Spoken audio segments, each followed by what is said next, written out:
Good afternoon, Dr. Shreves and colleagues. Today, I would like to present to you my final project, which takes a look into the world of runes and runic inscriptions and the role they played in the development of the English language. In modern times, we have seen a resurgence, in particular, in the popularity of Norse runes. But the ancient inscriptions have turned mysteriously towards the magical realm and the supernatural, which I also had to investigate. Humans have come a long way with trying to understand each other and communicate, and unraveling the complexity of the runes is no exception. Let's do a little review since it has been a few weeks since we learned of the immigration of our friends, the Anglo-Saxons. On the map to the left, we can see the ancestral lands of the Jutes, the Angles, the Saxons, and the Frisians. The map shows us their travel patterns and where they invaded and then settled on the island of Britannia. Now, in Britain at that time, we have the Roman presence that Emperor Claudius established in the year 43 AD. As David Crystal puts it, the Romans ruled there until the early 5th century, and when Rome was taken by the Goths, military garrisons were withdrawn. Attacks on the Britons by the Picts and the Scots followed. Soon after, the Angles and Saxons arrived. And this sets the scene for the intermingling of the Germanic languages of the Angles and Saxons and the Latin spoken from those from Rome. So, what are runes? The first runes on the continent are called Futhark and spelled in several different ways. I've also included the runic inscription spelling of Futhark, which is the first few letters of the runic alphabet. The first or earliest Futhark is given the title of the Elder, which eventually split into the Younger Futhark, which was predominantly seen in Scandinavia, and then the Anglo-Saxon Futhark used in Britain and Frisia.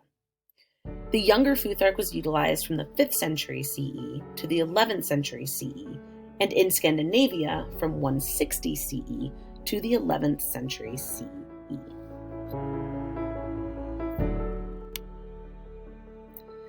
There are and were many theories on where runes came from originally and what alphabet influenced them.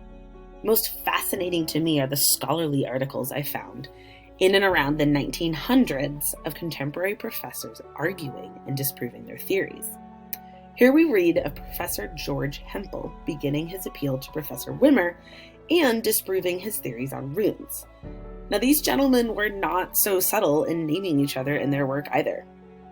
Hempel writes, Wimmer held that the runes, the earliest letters used by Germanic peoples, were an adaptation of the late Latin alphabet, and that this adaptation was made deliberately by some one person who aimed to provide his countrymen with a means of writing. He goes on to say, I made a brief report of my successes in tracing the runes to the Western Greek alphabets, in other words, to an origin similar to that of a Latin alphabet. When speaking of the Franks Casket, Hempel also writes, the conclusions that we have thus been able to draw from our inscription are of importance, not only to the history of Old English runes, but also to the history of runes in general, and thus to that of the Western Greek alphabets.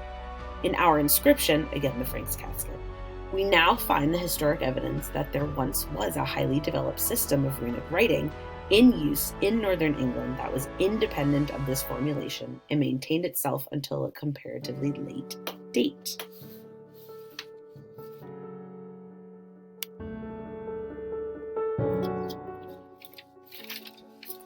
Now that we know what runes are, we can take a look at where they first appeared, that we know of. The Vamos comb is the oldest known artifact bearing runic inscriptions and dates to about circa 160 CE. It is written in the Elder Futhark, and scholars declare that it uses runes so confidently and maturely that scholars feel it must result from at least 100 years' experience in writing in runes. The earliest find of Anglo-Saxons runes is the Castor by Norwich ankle bone, which is, yes, a deer ankle bone with runic inscriptions engraved on it. Found in Norfolk, England, this inscription dates to around the 5th century and predates the Anglo-Frisian Futhark. How we know this is from the Awaz in the H rune. The single crossbar on the H rune predates the double crossbar, which would become common in Anglo-Frisian runic writings. I'll also go over this a little more in depth a little bit later. The Franks casket is another incredibly important example of runic inscriptions. From the early 8th century, and carved from whalebone, the Franks casket on all sides depicts scenes from Jewish, Roman, Christian, and Germanic stories and traditions. Old English and Latin are carved surrounding the scenes, as well as runes.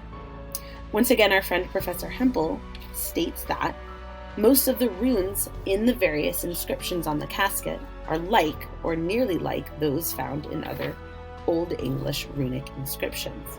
But on one side, most of which is in Florence but a small piece in London, we find for the vowels numerous signs which are not found elsewhere. He goes on to explain the vowels that have values in the runic inscriptions.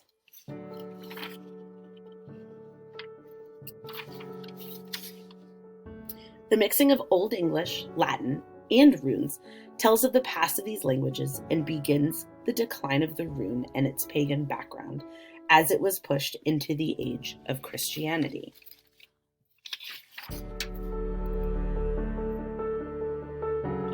Our final archaeological find is the Seax of Biagnoth. We can see how the term Saxon came to be from the Seax, a short sword these Germanic peoples were known for. This Saxon weapon is special and deserves special attention as it is inscribed with a complete inscription of the 28-letter Anglo-Saxon runic alphabet.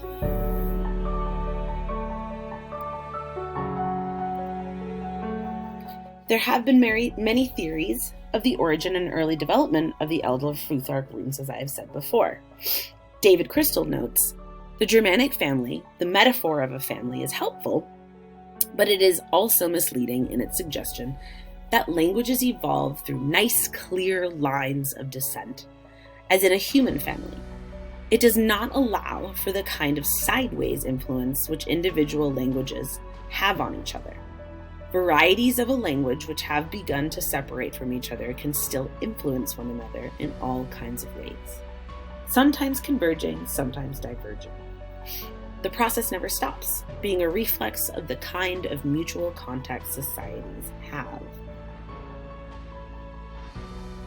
Sideways influence includes, as I mentioned before, the changes we see in, for example, the H rune, with a single crossbar in Norse runes, and the Anglo-Frisian runes adopting the double crossbar later on.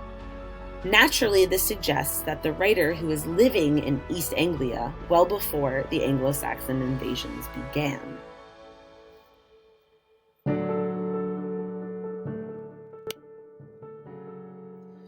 So why did the Eldar and then the Anglo-Saxon and Anglo-Frisian runes die out?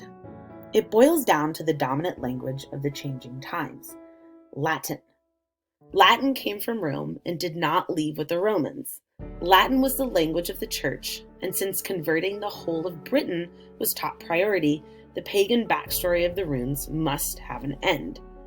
Just as French became the official language of England after the Norman conquest of 1066, so did Latin push out the runes.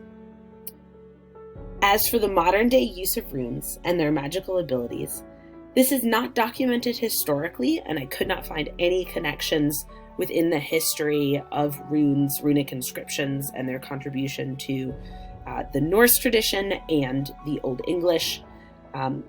There was nothing connecting the two.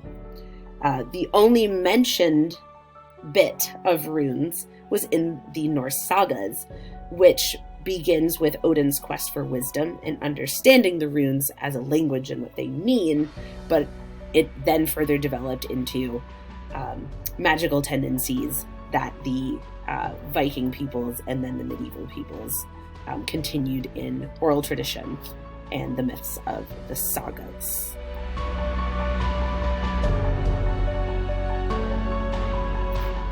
Here are just some other pictures of archaeological finds and artifacts that do include the Christian cross with the runes. So they could have lived in harmony and the tradition could have continued. But yet again, the church using Latin and the church having its main priority be to convert all of the pagans to Christianity took full steam and priority there, and runes ceased to be used in the Middle Ages. Thank you so much for watching my presentation. I hope you learned a little bit more about runes and what they meant for the development of Old English. Best of luck on your projects.